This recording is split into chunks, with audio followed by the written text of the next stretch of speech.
Hello there, good evening to you. Welcome. This is State of Affairs here on GHOne Television, and my name is Lantam. Papanko.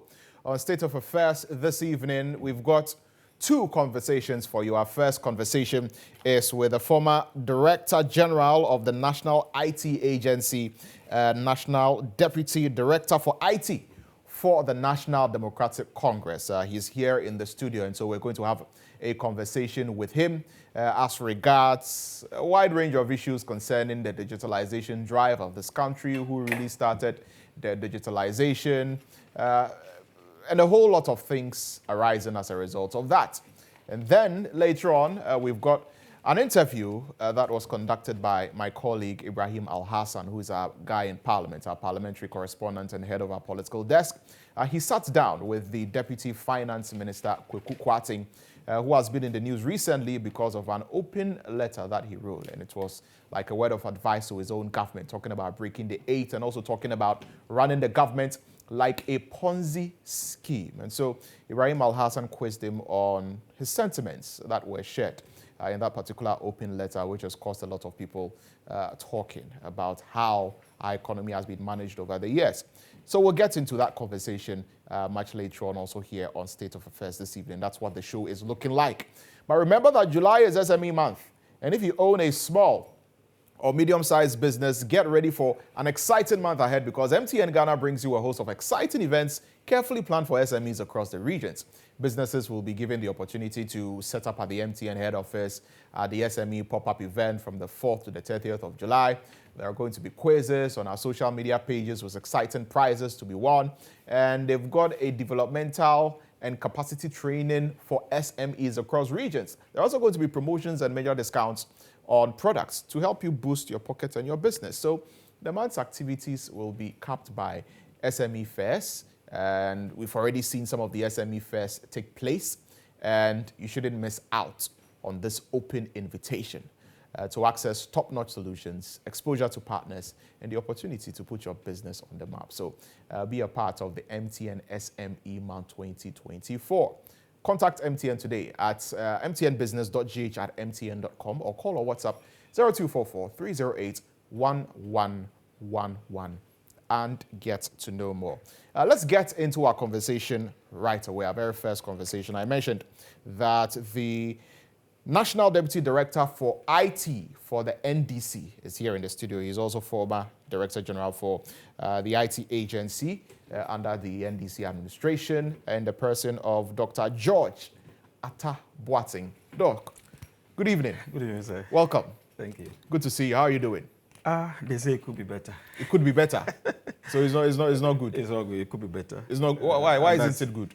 Under the circumstances, I think we are all reeling the effects of a bad economy, which obviously could have been far better under the circumstances. So, I mean, the pressure is on everybody. Nobody's been left out. I'm sure I can say the same for you. No comments on that. No comments on that. I can understand. Yeah. Yeah, but I mean, just on a lighter note, in just about 2 minutes. Well, not necessarily on a lighter note, but you know, the former Deputy Finance Minister GHOne says that Ghana has been run like a Ponzi scheme, and it's not something which is just done under this administration. It's something which successive governments have done, and so you know, the government that you served under also has a part to play in the mess that we are in right now. How would you respond to that? I don't think so. I mean, first of all, I reject the view that the former government has anything to do with the mess we are in. Considering the fact that, I mean, we've borrowed so much money. I don't know, the last time the minister said it was around 742 billion Ghana cedis. And of course, looking at what has been done in the past 7 years, there's absolutely no way that you can blame the former government or the previous government for the mess that we are in. We cannot in any way take blame for that. It's a mess that they've created. It's an artificial problem that they've created. And unfortunately, we've all, got to. So, well, I mean, his description is I hope you, of course, we will get to know the reasons why he characterized the I mean, he talks about how we borrow and then we borrow at high interest rates and then borrow again and then use that money to pay the loans and then go and borrow again. So it's like a Ponzi scheme. You borrow from here to pay here, you borrow from here to pay here. You know, that's what he's saying. I mean, you've borrowed so much. And you see, we haven't borrowed money to invest to get the money back. Right. I'm not an economist, but, you know, I'm a family man. Yeah. I know that if I'm going to borrow, at least I should generate something from it to pay the loan back. Yeah. You understand? Yes. During the time of President Mahama, we got Ghana Gas. Today, Ghana Gas is bringing in revenue. The expansion of the harbor is bringing in revenue. You understand? So you borrow to generate something in return, but you don't borrow to eat. I mean, how? Anyway, but that's the mess we are in. But this is not the main crux of our discussion today. Yes, I will save this for the economists when they get into the studio. Let's talk about digitalization. You are the IT man here in the studio. And the man whom your flag bearer, John Dramani Mahama, will be running against, his main contender, Alhaji Dr. Mahmoud Bawumia, is known as the digital man. The man who has spearheaded and revolutionized the digital space here in the country. You know, under his leadership, there's a lot of digitalization going on, from Ghana Post GPS to mobile money interoperability to, you know, a host of things, you know, with regard, I mean, the GHOne and all of that, you know, digitalization. But you folks in the NDC say that, well, the foundation was laid by the NDC and a lot of the things were done by the NDC anyway, and so Dr. Bawumia cannot claim to be the digital man. Why do you say that? You see, to sum everything you have said, and the so-called digital man, our telecom industry is in a mess. Today, we are struggling to even make calls. We are struggling to pay for data. When we talk about digitization, you know, it's not just about picking and choosing applications and then making political capital out of it. It's not. When we talk about digitalization, it involves two main things. One, digital infrastructure and digital applications. The infrastructure is the base, and then the applications will sit on the infrastructure to run. What is the digital infrastructure? The things that you and I do every day. We make calls. You use internet for so many things, for work, of course, for fun, social media, and other things. The infrastructure that you need to do that is what we call networks, fiber networks, LTE networks. These provide the base for you to be able to do all these things. Now, under normal circumstances, telcos, you know, naturally will not maybe extend their network to areas where the population is, let's say, 100 people or 200 people, because it will cost them more to maintain the infrastructure. So what you do, normally what government does is to extend the network to those places so that the networks can come, sit on it, and then what? Offer the services, and in return pay something to government. John Mahama provided that base. He envisioned 10 years ago that we were going to be in this mess where the demand for basic services were going to what? Or was going to outstrip supply. So he provided the infrastructure base. That is why he built the fiber network all the way from Accra to Boko. So that was done by John Mahama? That was done, building the fiber network? Yes, 1,000 kilometers of fiber network. So all the networks along the route don't necessarily have to waste their time or money putting infrastructure there. So they will just sit on the network and then provide services. Apart from that, he did what we call he set up what we call the 4G networks. In fact, the first 4G network that was deployed in the country was done by John Mahama. It was what we call WiMAX 3.75. I will explain that later. 3.75 G. Is that what it has to do with Airtel at the time was using? Also? Yes, WiMAX. But you see, the distance between 3.75 and 4G was very small. So President Mahama said, okay, we had put up this 3.75 WiMAX network. Why don't we move on to or switch to 4G network? Yeah. So that it will cater for us for the next decade. So he built 4G networks across the country. And he strategically positioned them in areas like the hospitals and schools where government agencies do not necessarily have to seek a third party to buy internet capacity and other things. So they could plug into the Ghana government network and then offer services. That was the infrastructure part. Now he said, okay, we have this infrastructure. We need to regulate how data, internet data flows through the system so that there's no traffic for us to lose data, so that your internet speeds will be faster and cheaper. So he set up what we call the Internet Exchange Point at the National Data Center. This was envisioned 10 years ago. So he came up with the biggest tier 3 data center in the whole of West Africa, which today hosts almost all the internet service providers. So it is regulating the traffic so that you and I don't have to waste data. And of course, it guarantees that you also spend less on data. So had it not been this, it would have been a big mess. So you're saying the infrastructure that we are currently working with, that the former vice president is working with to do the digitalization. Who's the former vice president? I mean, the current vice president, I beg your pardon. No, that's the okay. current vice president, is something which if John Mahama hadn't done, he wouldn't have been able to. That's in essence yes, what you're trying to say. That's what I'm trying to say. That you see, if Dr. Bawumia had extended these networks that I'm talking about, the fiber, the 4G networks, we wouldn't be in the mess we are in now. Would have been paying less for data. And you talk about, the we would have been spending less. Yes, we would have been spending less on data. Yes. And I mean, recently there's been this conversation on social media about the high cost of data. Of course. Yes. But we are told that within the, relatively speaking, when you look at the cost of internet data, across the African continent and elsewhere, Ghana's internet data is relatively cheap. Which country? I mean, when this conversation started on social media, the NCA released a statement in response to a lot of people who were complaining about the high cost of data on social media and saying that yes, we hear you, but relatively when you look at the cost of data in many places, Ghana's own is relatively cheap, about the third cheapest. I wish you could be more specific and tell me the country that data is cheaper. You see, there's a report from the ITU on measuring ICT indicators in the country. I hope you get the opportunity to read the portion on Ghana. It's that bad. It is that bad.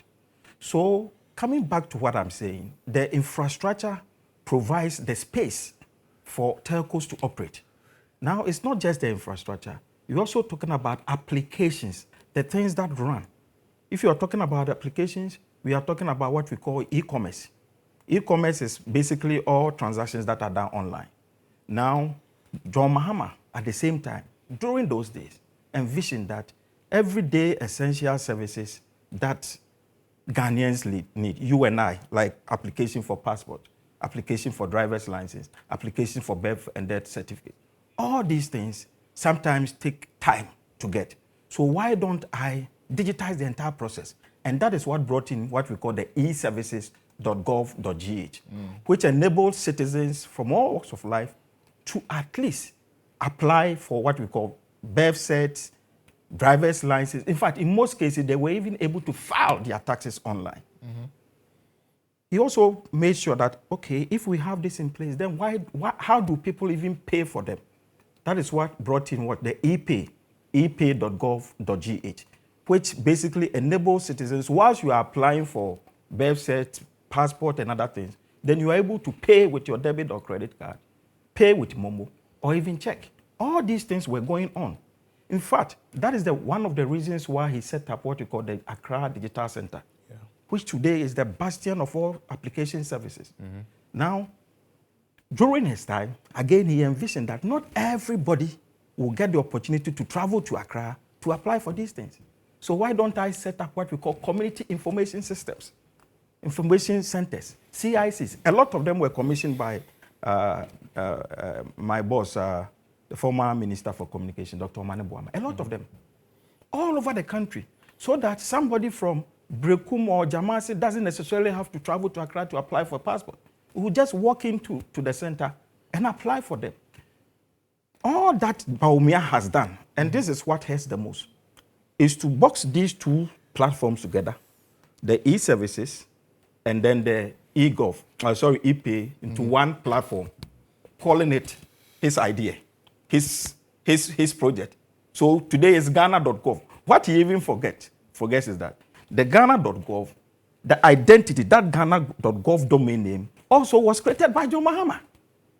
That was because the Ghanaians' identity on the internet, the .gh platform, that today virtually all websites emanating from Ghana, you have the .com.gh. It's John Mahama's internet registry, which today sits at the Ghana National Data Center. So when you say Dr. Bawumia is taking credit for something, I don't know what he's taking credit for.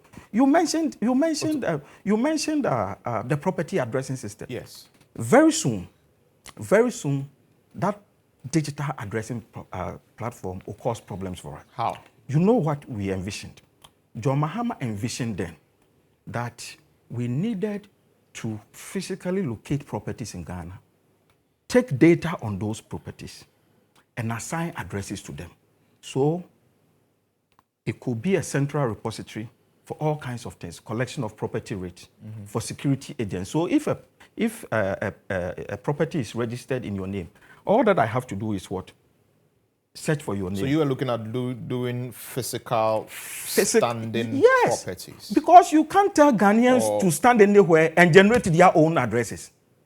You want them to pay taxes. Now you want them to give you an address where you can find them to pay taxes. Which country does that? Today, people stood at any location to generate their addresses. They've opened bank accounts with them. They've opened businesses. Even the Ghana card you are to... And those are not necessarily accurate. No. This is a clear and present danger. Dr. Bawumia has put us in a mess. No, but what you're seeing, I mean, all around, when you move around, you see these digital addresses, at the various, entrances and gates. You see, all those digital addresses. So it's like every single building, is being identified by a digital address. I'm pretty sure in your house you have a digital address and boss at your gate. I'm coming. I want you to do an exercise tomorrow. When you stand in front of this property, yes, look at the address that has been affixed there. And then use the Ghana Post GPS, which we needlessly pay $2.5 million for, to generate address and see if they are the same. Compare if they are the same. They are not. I want you to do this exercise. This is a clear and present danger. People have opened bank accounts. People have registered businesses. All with this phantom generated addresses. And he wants to take credit for. Look at the revenue we've lost as a result of this. That even government of Ghana cannot efficiently collect taxes. If we had done this properly, if he had followed John Mahama's plan, there wouldn't even be the need for the e-levy. So, because this is a huge revenue base. All right. Huge revenue. So moving forward. And the Minister of Finance, in fact, admitted in Parliament that they haven't done anything to efficiently collect these taxes. Now they are going to work on it. It's taking them 7 years. So there was a plan. Moving forward, how will the future NDC administration handle the digitalization drive better than what Dr. Bawumia has done? Immediately, you see, that is where 5G comes in. Because 5G is supposed to lift us up. 5G is the game changer. But again, they are going on the wrong path with its implementation. We can't allow them to implement 5G the way they are doing. Because what we need to do right now in the next 2-3 years is to expand the 4G infrastructure. Because if you look at the 3GPP project, which of course oversees the implementation of 5G, we have what we call the standalone and then the non-standalone. The non-standalone means that 5G and 4G are going to coexist. So they are going to coexist, and then maybe 5, 6, 7 years down the line, then 5G will become what? Standalone. Yeah. Now, we live in a country where government tells us that 4G penetration is 31%. And yet you want to rush and do 5G. Why? So we need to complete the Let's proper expand. penetration. Very good. That's the first 4G. thing we have to do. Expand the existing infrastructure. Once we do that and reach at least 70, 80%, then we can start to think about 5G. 5G. So we are not ready for 5G? For now, 5G, to me, 5G should be implemented in the next 2 or 3 years down the line. We need to immediately expand this critical 4G infrastructure. Because, you see, 5G is bringing in a lot. Imagine, we are going to change all our devices, our TV sets, our tablets, our laptops, because they have to be 5G enabled. It's a whole new thing. We can't rush. Because if you claim that we are 31%, why the rush to implement 5G? And the way they are even going about it, we need to get it right in the sense that, you see, we can't afford to have telcos building their own infrastructure across the country, of course, targeted at highly or densely populated areas. Government should build the infrastructure, 5G infrastructure, universal 5G infrastructure, from Accra to Boko to Nchenchemam in the Buranhafo region. Government should build it so that all the networks will sit on it and then what? Play. Once they do that, they don't have to spend too much on infrastructure. Now look at the revenue that is going to come to government. Because you are going to do voice calls on this network. You are going to do data on it. You are going to do mobile money. So the telcos will be paying government for using very good for using that will generate. Yes, because at the moment they pay them 1% of the revenue. Unfortunately, we have just about 2 or 3 minutes to wrap up this conversation. So I want us to end on an NDC note. Of course, the Deputy Director for IT at the NDC. Are you ready for election 2024 as far as IT is concerned? Transmission of results and all of that. Of course, it wasn't very good for the NDC in the 2020 elections with regard to the transmission of results and the IT infrastructure and all of that. Yes. So, is the NDC ready? We are more than ready. If elections were to be held today, NDC will collate and transmit results within 2 hours after declaration. That one we can assure you. That one, there's no question about that. 2 hours. NDC is more than ready. Even if elections were to be held today, we will do transmission. We are ready. We are more than ready. From all 275 we are more than, absolutely, 276 actually. Yes. Yes. So we are ready. There's no cause for alarm. We are ready. That's all I can say. Very well. We'll end it here. Thank you. Thank you very much, Doc, for joining us in the studio today. For us to have this conversation. And, when it gets there, we'll see how the NDC is going to, work the magic and make sure that all the election results and everything. You will not be disappointed, I tell you. It's collated, yeah. We'll see that. But thank you very much for joining us in the studio for us to have this conversation. Of course, you've heard us speak to Dr. George Atta-Boateng. Dr. George Atta-Boateng is the Deputy National Director for IT for the NDC. And he used to be the Director General for IT agency under the NDC administration. Before we go though, July is SME month, so if you own a small or medium-sized business, July is just ending. But MTN still has very, very exciting stuff for you. They are bringing you a host of exciting events carefully planned for SMEs across all the regions. Businesses are given the opportunity to set up at MTN head office, a pop-up event, which has taken place. Quizzes on social media pages with exciting prizes to be won. There are developmental and capacity training that is going on across the regions. Promotions and major discounts on products to boost your pocket and your business. Activations happening all over the place. We've seen some at the Tetekwashi Triangle. We've seen some at the KJTR Market and all of that. Don't miss out on this invitation to gain access to top-notch solutions, exposure to partners, and an opportunity to put your business on the map. So be a part of the MTN SME month. Contact MTN today at mtnbusiness.gh@mtn.com or call WhatsApp 0244 308 1111.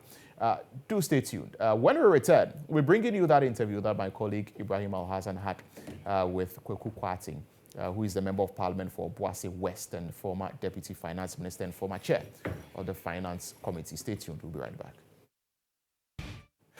Welcome back to State of Affairs here on GHOne Television. And Just gone by, we had an interview with the deputy director for IT of the NDC, and we're talking digitalization and other issues. Still reminding you of what MTN is doing this month of July with small and medium-sized businesses. And of course, they are going to be extending this. They are bringing you a host of exciting events specifically planned for SMEs across the region. So if you're a business, you're an SME, take advantage of what MTN is doing for you and be a part of it. It's an opportunity, to do a host of things to boost your business. Quizzes on social media pages with exciting prizes to be won, developmental capacity training for SMEs across the regions, promotions and major discounts on products to boost your pockets and your business. Take advantage of all of this and make sure that MTN is giving you the best that you can get to boost your business. Get access to top-notch solutions, exposure to partners, opportunity to put your business on the map. So be a part of the 2024 MTN SME month. Go to mtnbusiness.gh@mtn.com or WhatsApp 0244-308-111 to know more. Now, my colleague Ibrahim Alhassan sat down with Kweku Kwating. Kweku Kwating is former Deputy Finance Minister, former Chairman of the Finance Committee in Parliament. Recently, he has penned down, a piece, an opinion piece, if you want to call it that, describing how Ghana's economy has been run as a Ponzi scheme, among other things, and even warning his party that if they want to break the 8, they would need to stop some of those things and put the necessary measures in place. Ibrahim Alhassan, like I said, sat down with Kweku Kwating, and here is the interview. First of all, let's hear from you. What is wrong with the economy and the way we have run it over the years? What's wrong with it? What is wrong with our economy since independence is that we have run it like a Ponzi scheme. What is a Ponzi scheme? A Ponzi scheme is someone going around borrowing, and then when it is time to pay off the depositors, they lift the interest rate, entice more people, they get a lot more deposits, they use it to pay the old guys, they squander the rest. When it is time, they even up the interest more, get more people. So they are using the deposits they are taking to pay off previous deposits. They are not doing any investment. Now, the way we have, that is what you call a Ponzi scheme. The way we have been running this economy since independence again, and I emphasize that because I don't like it beginning to look as if we are discussing this MPP administration. Otherwise, we lose sight of what the issues are and we never get to the bottom of the problem.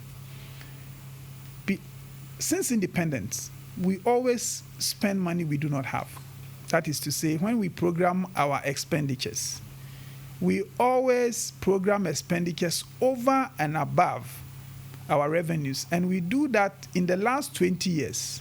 In fact, in the last about 24 years, if you strike the average, we have been overspending our budget by an average of 40.1%. So the money we earn, we never spend within our means. And how have we financed this over expenditures? We borrow. But when you borrow today to finance this year's over expenditures, the following year, you are still incurring a deficit because it has become a way of life. Then we go and borrow more so that we can use some to finance the current year's over expenditures and use some to finance yesterday's over expenditures. The following year, you must borrow much more so that you can pay all the debt that have accumulated in the past, and you go to different people. That is how we have been managing our economy. That is why, in order to drum home the point, I say we are managing this economy like a Ponzi scheme. And it is what is leading us into trouble. And I think the earlier we come to this realization and take steps to stop that economic management misbehavior, the better it will be for the future of this economy. What is the solution then? Because as you mentioned, yes, in every budget that is presented, government estimates how much money it's going to generate internally, how much it's going to generate externally through loans, grants, and what have you. And then the appropriation bill is passed. cyclical. Is it that we should look towards internally generated funds? What is it that we ought to do so that we can collapse this Ponzi scheme you talk about? We should first begin to spend within our means. It cannot be done overnight, but we should gradually begin to tailor our expenditures and our inflows in such a way that they get close until we reach the point of a balanced budget. Where we are now, it will be difficult. We are owing people. We need to, but we need to close the gap gradually. We need to do that. But that would happen only if we make fundamental changes to our expenditure basket. And I make the point, do we really need 275 members of parliament? Is it possible to do it 200?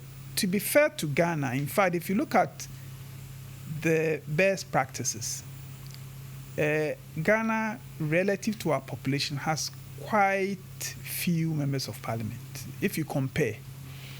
But we can lead the way. We can lead the way and say, look, we can run this country with 200 MPs.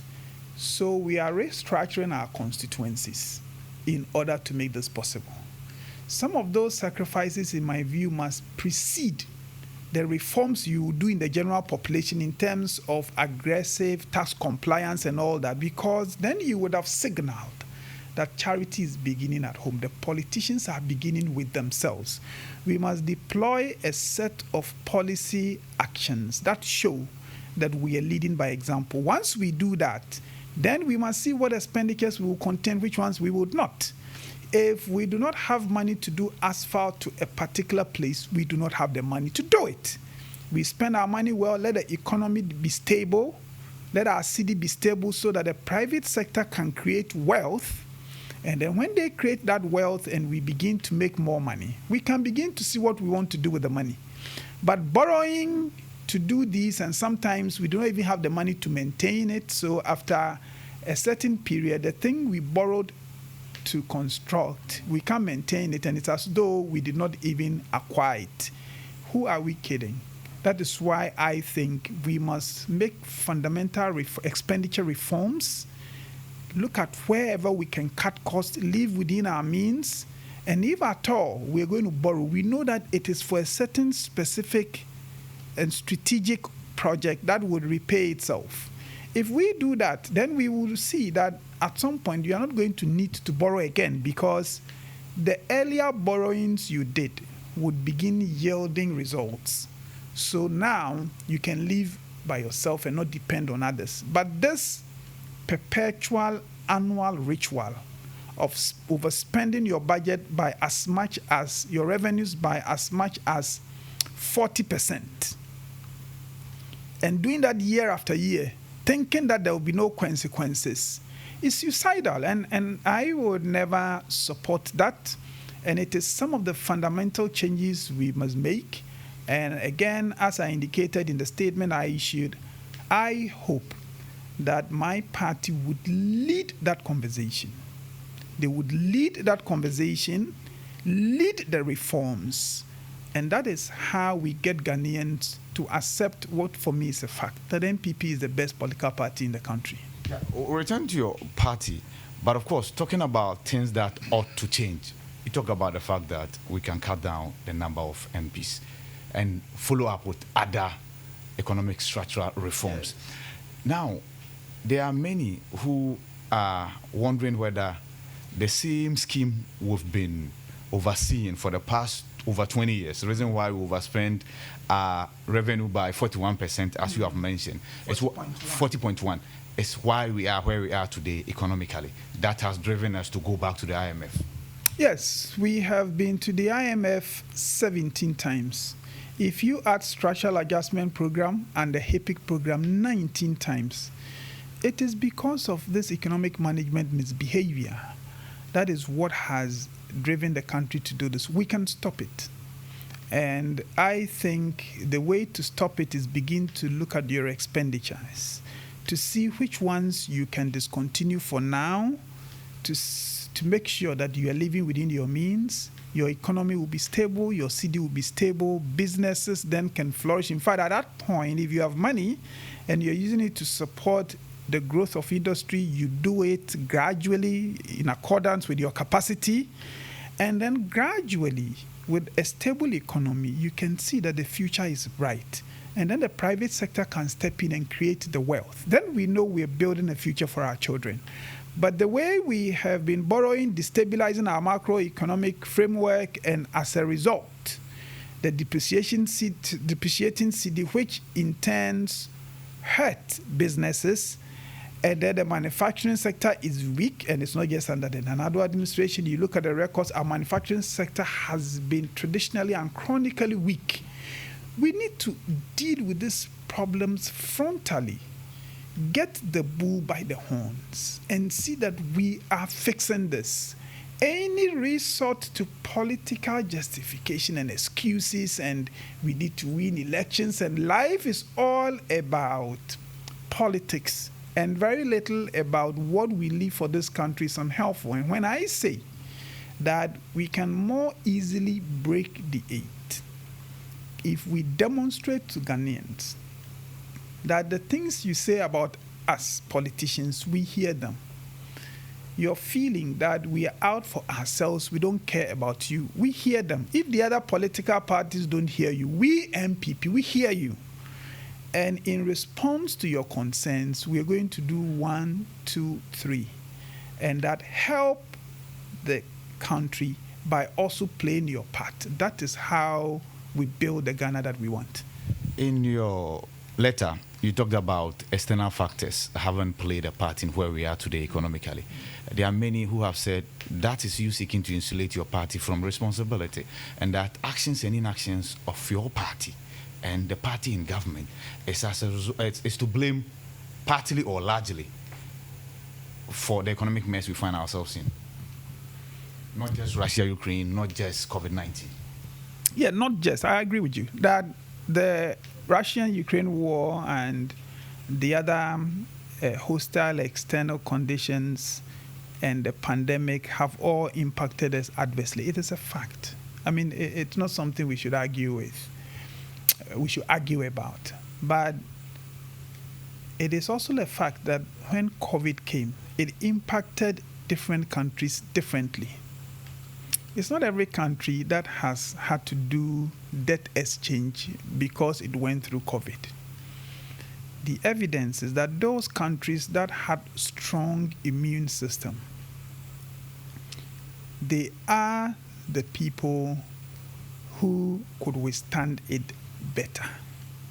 Those countries that had weak immune systems, COVID impacted us more severely. That should tell us something. That if ever there was going to be COVID, if ever we're going to have external factors hurt us, we want our immune system to be strong. And that is why I call for these changes. And I think my party is capable of leading that conversation. And I want my party to lead not just the conversation, but also the reform. Yes, there are many who argue that if your party got us here, then it might not have that moral right or even moral capability to argue that it will be the same party that will take us out. Reason why breaking the 8 to some might be a mirage. Well, don't forget that the alternative has also been in power before, and so we know what the alternative is.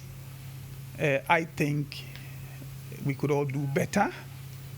So if there's a need to change course, it is the political party that demonstrates that it understands where we are, it is hearing the concerns of our people, and is willing to chart a new course, is that political party that wins the election. Since this statement came out, I have heard some of my own colleague members in the MPP say, you are giving ammunition to the opposition and they would, and my response is this. Let us make these commitments that we think the political class has failed since independence, that we cannot continue like that. We are changing course and we want to do 1, 2, and 3. Let the person outside the NPP that says the political class has not failed and that things have been good, let them speak and let's see who Ghanaians will believe. I don't believe that this message gives any ammunition to anybody. In fact, if you're a politician and you are not going to align with these realities that people feel in their everyday lives, I doubt that they would even want to entertain you if you campaign. Let's say NPP doesn't take this message, but NDC does. What does that become of your advice? Look, these are serious matters. Let's not get into what ifs and hypothetical situations. My objective, I'm a member of the NPP, I have more influence in the NPP. My objective is to sell this within my party and hope that they pick it up. If there are other possibilities, let those possibilities take care of themselves. Honorable, are you bitter? Because that's what some of your colleagues in your party are saying, that you didn't get the opportunity to serve again in the second term of the Nana administration, so you're bitter. And I'm quoting some of the members of your party. People may say that, there are some people, and it's partly the way this matter has also been reported. So you see a headline, and it says, we are running the economy like a Ponzi scheme. And if you don't get the context and what I mean by we, you interpret it to be the NPP administration. And of course, there may be other people belonging to party, especially party communicators, who get upset. And then, because they are upset, they say, oh, he's saying that they look for reasons why an NPP man will say that. That's where those things are coming from. But if you read the whole write-up and you see, you will not come to that conclusion. And why should I be bitter? I am not bitter at all. Recently, I was invited to take up a ministerial position in government, not a deputy minister, a ministerial position. And I said the work we are doing in parliament is also helpful to government business, and please let me remain here. My superior says, okay, we hear you. They left me here. Why should I be bitter? I have no reason to be bitter. What gives me sleepless nights is the thought that if we don't change the way we have been managing this economy, Ghana at some point would find it difficult to do the basic things governments must do. And I worry that at that point our democracy may be destabilized. And if our democracy is destabilized, our political parties themselves will be no more. That is what is driving me. So those who say he has a problem or he's bitter or they don't know what you're saying, it's also because most of them have not read the write-up in full. I am not bitter at all. Look, I like this government. The NPP is in my blood. I've been an NPP man since my student days. I was one of the founding fathers of GHOne from KNUST campus when I was then doing engineering. I love this party. I love this government. I just hope that we'll be able to do things in a way that guarantees a better future for our country and for our children and our motherland. As a journalist, I know the role you played in opposition and how that impacted on your party's victory. But one will wonder, you were Deputy Finance Minister. Where are all these ideas? I've always felt that overspending our means is not a good thing. And I've always expressed that wherever I have the opportunity. When I was a deputy minister, these ideas came across in my participation in internal policy discussions. And that is all I could do. I do not think it is proper behavior to sit internally to discuss matters. And when you don't get yours taken, then the next time I'm on radio saying, look, this is the discussion we had at the ministry. I thought this is how we should do it. We didn't do it. And so if there's a problem, I'm not included, even though I'm in the ministry. Of course you can't do that. I had to be there and to ensure that whatever decisions are made are implemented to the best extent possible, which we did. But different times would call for different reactions. We are all seeing where Ghana is going. And I think it is time we change course. It's becoming more urgent. And that is why we are beginning to push this kind of conversation within our party. I think it's good conversation. I think there are many good people in the party who support the things that I am saying. I hope that we will be able to get sufficient numbers in the party that would get the party to accept that this is a position we must take, and that it improves rather than hurts our electoral chances. How do you expect your flag bearer to take this love letter that you wrote? Let's not personalize that. I'm sure in due course some of these discussions will receive his attention, and we would see what decisions we can make as a party. He's a party person, and once we all agree he's sitting in, I'm sure he will champion whatever the party decides. So my focus is to get the party as an institution. Don't personalize it. If you do that, you put a spotlight on him. What if there are so many of people in the party who think we must do things otherwise? So let's keep it at the party now. But I know the flag bearer means well for this country, and I know his passion for the economy. I am hoping that in support of his vision, we will be able to do some of these things so that breaking the aid becomes easier, but more importantly, that when we are in government, we deliver what Ghanaians want. Before we come to your engagement in Parliament, because I've been here with you from day one, you talk about breaking the aid. As it stands now, the party is seeking to do something that has never been done before since 1992. How easy would that be? Well, we will go in and fight to the best of our ability, and hope that we will be able to win the election. We will continue to push some of these discussions and hope that they will be factored into the party's communication and party's conduct approaching the election, so that the breaking the aid becomes easier. But whatever it is, we are there fighting to ensure that the NPP gets power, because it is the best alternative we have, which is why I also think that to whom much has been given, much is expected. When God gives a party like the NPP so much, the men, the history, the heritage, it is a party like that that must step forward to be counted in these difficult times. Your engagement in Parliament, the last time I had an engagement with you, you were the chairman of the Finance Committee. That's not the case now. How has it been? Well, that finance committee is no more. In fact, that finance committee has been broken up into 3 committees: the budget committee, the finance committee, and then the economy and development committee.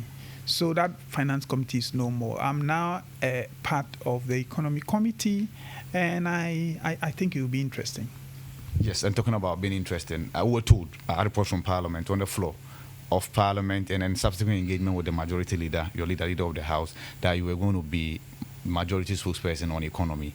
He added that you were going to chair the economy committee. Then the list came out, and you were not the chair. What happened? Well, at the time the majority leader was putting that out, he had assumed that the NPP would be taking the chair of that committee. They had not sat down. The new standing orders says that the chair for the committee should be determined in accordance with the numbers in Parliament. I think we did not avert our minds sufficiently and just assume that those committees will be ours. So when they sat down to do the negotiations, and it turned out that the economic committee was going to be chaired by the minority, and they were also going to hold the majority members on that committee, then it became clear that I could not be the chair. But I'm on that committee, and we will still help in whatever ways we can. Yes, there was one fight that you put up. I don't know whether you want to admit that it was a fight you put up, and that was the way we grant exemptions. In fact, Parliament passed the Exemptions Act. Bill subsequently became an act. But there were a number of 1D, 1F exemptions before your committee, back and forth, years, and we're told today you are here before the public that you had some issues with the way and manner as a nation we grant these exemptions. Was that the case? Yes, I think the way we have again been administering our tax exemptions has been problematic. In fact, and I say this to the credit of this administration, since 2001, there has been a certain improvement in the exemptions regime. A lot of leakages have been blocked, a lot of wrongs have been corrected. But there are still some things we need to do. And I take the view that if we want to exempt companies from paying taxes, it must be for a whole industry. The practice of isolating specific companies within an industry and granting them exemption disadvantages their competitors, distorts the industries, and therefore it is not a good practice. So I would any day support legislative intervention that says, say for the steel industry, all of you won't pay taxes. Then nobody has to go to anybody and get a person to bring them to parliament for tax exemptions. It's for industry, so it applies. If we can't do that, then it is not a good idea to be giving it to selected members within the industries. These and other issues were what we raised. It is not opposing them per se, but to say that we must find a way of administering these exemptions in such a way that they do not create the kind of problems we see. That is what the public may have interpreted to be my opposition to tax exemptions. Tax exemptions have their place, but if you don't administer them well, they become counterproductive. Were the receptions received fair in that regard? Because you were described as a stumbling block, and here I'm quoting. Well, I mean, if you pose questions and you ask for this information to be brought, somebody could interpret it to be you being a stumbling block. But I think we asked very fair questions. I don't know that people really took offense, but we did our best, and I am happy at the work I did at the Finance Committee as the chair. Many believe that crusade cost you your seat as a chair. Well, in any case, even a ministerial appointment, I have said no thank you. Chairman for a parliamentary committee. It's not an issue for me at all. In fact, and in any case, we have 4 months to elections? These are not matters I think we should even bother discussing. They don't come to much. And I still am in a position to support my party in many ways, to support my government in many ways. In Parliament, we will continue to do that. These small things, I guess overlook them. Finally, what will you say to somebody who says, Honorable Kwekukatin doesn't want us to break the 8 in your party? I rather want us to break the 8, and I am telling the party the messages we must present in order to make breaking the 8 more certain.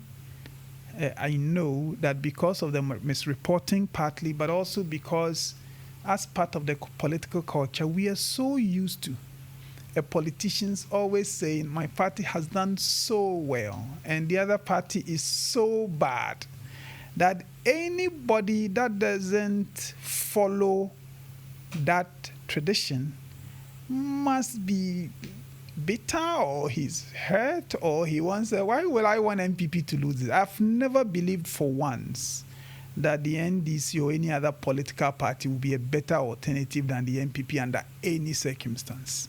And so why will I want the NPP? I want the MPP to win, and it is people who are looking, especially within party, who are looking at these sound suggestions. Which suggestions are coming from what people feel? I remember telling one of my colleagues this morning that, look, if anybody has doubt that this is what the electorate want to hear, go out there and ask yourself, the politicians who are coming, some want to concede that the way we have been managing this economy is not the best. They want to change course. But they are afraid that if they say that, their opponents may say that, we said that you have not done things right. And ask the person, these 2 political parties, who would you support? And then they can come and we'll have a discussion. Look, election is about people and they want to deliver. What Ghanaians feel right now is that the political class has let them down. It's not just the NPP or this administration. The NDC, they think we politicians are out for themselves. In fact, now you even hear them say that we are friends. And we just come together. And when I heard somebody say that when it comes to S. Gracia, now nobody walks out of Parliament. The only time they walk out of Parliament is when they have to do public business and all that. Look, people don't think well of us. And it is in our interest that we admit this, listen to them, and try and do what they want. Ghana is for them. So if I am urging my party, because I know we are a superior party, to elevate ourselves above everybody else, tell people that we hear you, we agree with you, and going forward, things will never be the same. And anybody thinks that Ghanaians are going to say, then we don't like you as a political party, I find it hard to get the logic. So that's why we'll continue to put some of this message and see where it lands us. But I am clear that MPP is the best party. I urge the public continue to support us. Even these internal conversations we are having, we will have them forever. Whether up to the election, we will have them forever. I think MPP has what it takes to take up these suggestions, own them, lead the national conversation on these reforms, and deliver to Ghanaians what they're looking for, and confirm the point that we are the best political party God ever gave Ghana.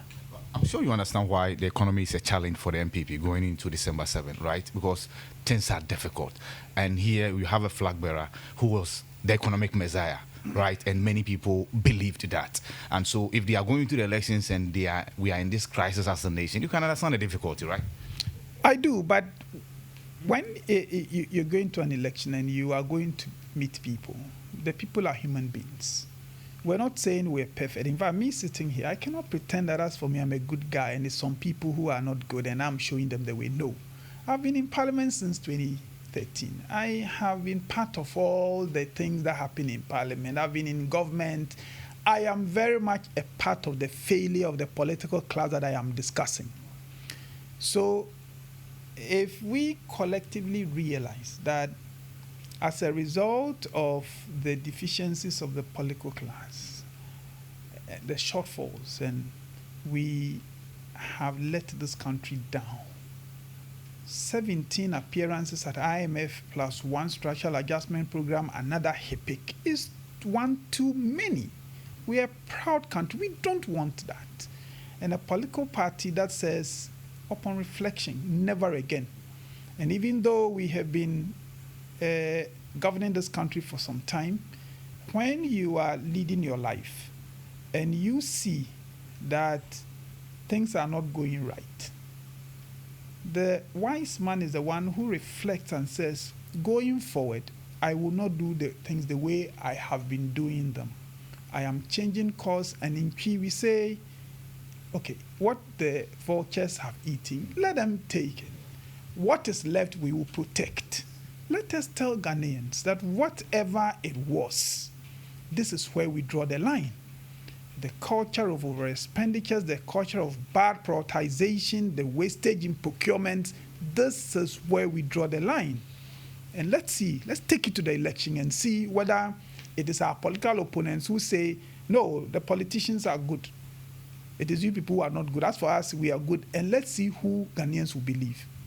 Believability is also a question. And so if they believe that you are as much part of this mess, in fact, some people believe that you are the creators of this mess, why would they believe that you are now charting a new course?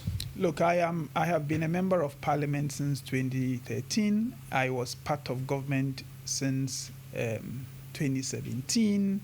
I have been a very important member of parliament. So I am very much a part of the system. And yet, when I issue this statement and I'm speaking to it, people listen to me and they say, this is what we want. They are not saying what you're saying doesn't make sense because we have given you the chance and you didn't do it, and so we don't believe you. Look, sometimes a good message can be felt. If what you're saying is right, in spite of what you have done in the past, if you are sincere, what you're saying will be drummed home. And I also believe that if you are doing the right things and you are caring about God's people, God has a way of helping you to get the acceptability of the people. Let us have that inner conviction and commitment that the way we have been doing things is not good, and that going forward we want to change course. So God, help us to do this to the satisfaction of your own creation, and God would help us to convince Ghanaians to give us the power to do that.